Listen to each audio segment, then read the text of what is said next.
this blog is going to be recorded over a couple of days, I just got notice that someone else has posted on one of my old things. Thingamabobbers. What are they called? Videos. So let's see.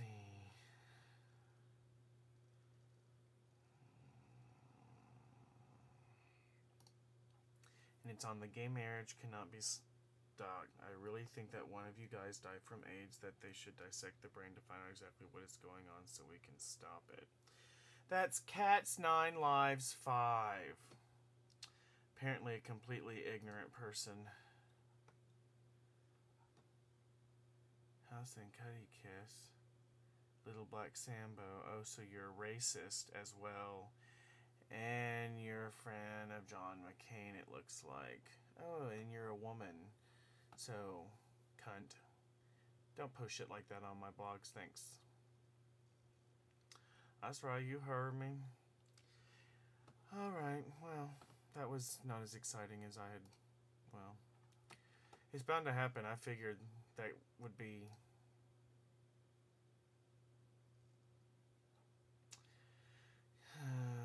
you know, I'm not even going to reply on there. The rest of you can if you'd like. So, let's see, I don't even know where I left off in my stories yesterday. Craziness. I did want to bring up one thing. I was watching TV, and Usher has a new tour, and his tour is called Ladies Only. And instantly, as soon as those words came out, I was like, so Usher's a fag, apparently. Because if you feel the need to name your tour Ladies Only, you must be afraid of what people are thinking. And you're kind of hot, too, but you're kind of a prick. The faculty, don't act anymore. Just don't.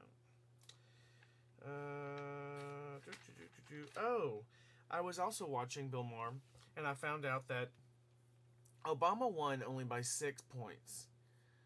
So that's 6%, but apparently that was 8 million votes.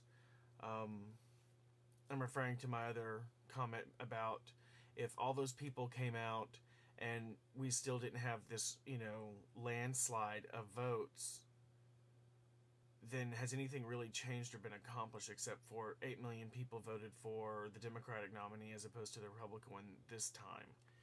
And Bill Maher actually brought up the same question.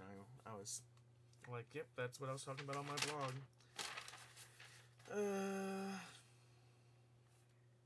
Did I talk about this? Someone said, Bill Maher, actually. Love me some Bill Maher, actually. I have a non-sexual man crush on Bill Maher. Although he's cute, I'm more into the fact that he seems to be extremely intelligent and funny at the same time. So there you go. And he called, he was coming up names between Biden and Palin, and he was calling Biden the reader and Palin the breeder. And I started thinking, you know, that's something I use. I'll talk to straight people, but then I remember Bill Maher has no desire to be married or have kids, so if I called him a breeder, I expected him to reply with, well, I'm not going to have kids. And I'm like, well, if you view it through conservative definitions of homosexuality, we are unnatural because we can't have kids. Therefore, by its very definition, if you're straight, you were simply created to be a baby factory. So whether or not you want to have kids, as long as faggot is used to describe me, then breeder will be used to describe all the straight people out there. Have fun with that. I'm not sure what else. It's Sunday. I'm downloading a whole bunch of unofficial Madonna remixes because I'm going to make a compilation CD because I'm going to see her next week. Actually, I will be seeing her a week from about 10 o'clock tonight, because even though the show starts at like 7:30 or 8, it probably won't start till 10 because that's just how she rolls. Wish she would have an opening act at least or something, or just tell us, go, you know what, the show's not going to start till blah, blah, blah. So I'm not quite sure why she always starts late, but she's worth it, and I'll be there, and I'll love it. So we're going to see her in Houston, and we're staying at a gay and lesbian owned and operated bed and breakfast. And we're going to have fun. We're taking the dogs. We're going to go in on Saturday and come back Monday. So we'll get there Saturday and we'll have some time to just kind of relax and hang out. And then Sunday, there's a pre-party that I got information from on a website. And then there's a club that's going to do a Madonna marathon. Now, we'll see what this Madonna marathon is. If it's Madonna music all night long, then that's all I'll do is dance, dance, dance. But other Madonna marathons I've been to means they play a Madonna song, every 7 songs. So we'll see, but it should be fun. And I have some friends that worked with me on the movie that also live in Houston, so I might be able to see them. So that'll be cool. And so we have Madonna. We went to Las Vegas. That was something else that took up a lot of our time. We saw Bette Midler, which was awesome. We were close enough to be able to see her face. However, I did not have my glasses on, therefore I could not see her face. Which was unfortunate for me, but the show was still awesome. And I went for work, and Kevin just went because my ticket and hotel was paid for, and all he had to do was pay for his ticket and then a couple of nights of a hotel right after that. And so we saw The Price is Right live, which is just a version they have in Vegas. It's not the one on TV, and it was hosted by Mark L. Wahlberg. He's the guy who hosts Russian Roulette on Game Show Network, and he hosts The Moment of Truth on Fox, where the people tell all their dirty secrets and they get a lie detector, and if they lie at all, they lose all the money. And he was nice, and it was fun, but it was like whatever.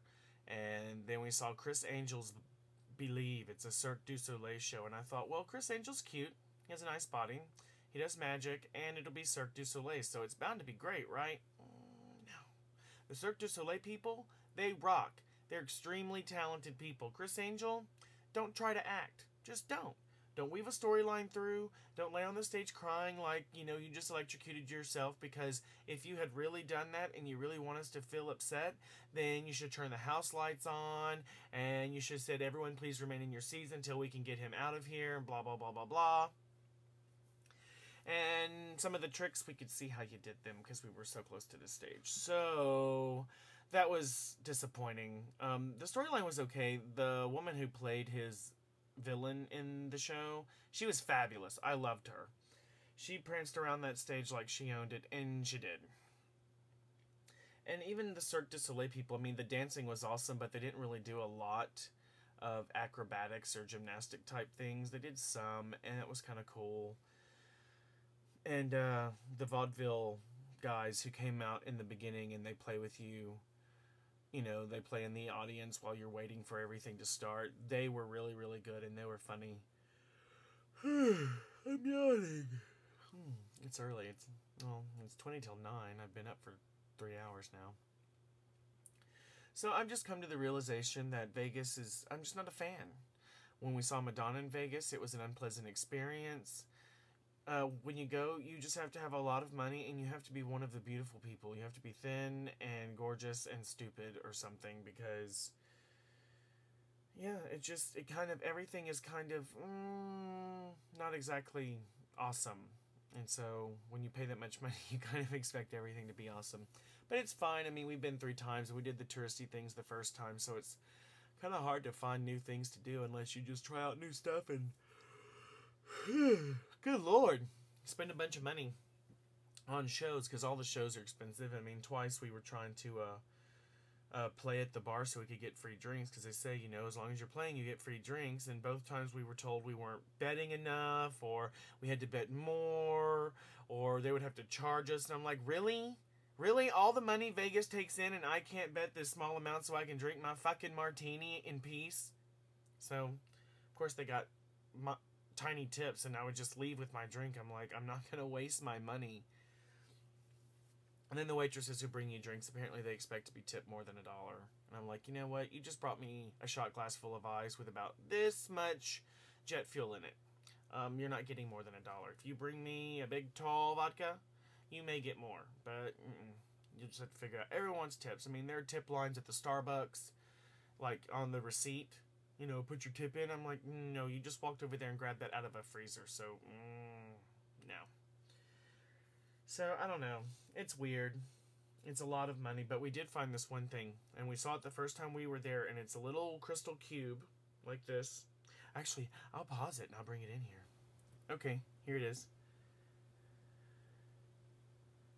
You see that? They etched our faces in 3D in a cube. Isn't that so awesome? I mean, we have a little lighted base that lights it underneath. It's the coolest thing I've ever seen in my life. It's the coolest thing. Alright, I'm looking at the little monitor so I can see what it looks like.